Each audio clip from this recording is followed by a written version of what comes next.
আমরা দেখেছি আবু সাইদ এমন করে দুই হাত পেতে বুক পেতে দিয়েছে, করো আমাকে গুলি। এটাই মুসলমানদের পরিচয়। মুসলমান কাপুরুষের সন্তান নয়, মুসলমান সব বীর পুরুষের সন্তান। মুসলমানরা মৃত্যুকে ভয় পায় না, তারা মৃত্যুকে শাহাদাতের তামান্না হিসেবে জীবনে কবুল করতে চায়। যুবক ভাইরা, আমি একটা কথা স্পষ্ট ভাষায় বলছি, স্বৈরাচার এই দেশে তো মানব না, মানবই না। এই দেশে আগামীতে নারী নেতৃত্বই আমরা মানতে রাজি নয়।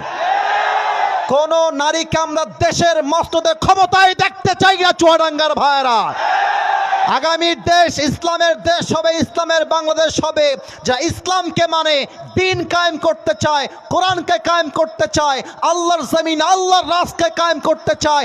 এমন দলকে আমরা ক্ষমতায় দেখতে চাই। কারা যদি হাত তুলে আল্লাহকে দেখা দাও।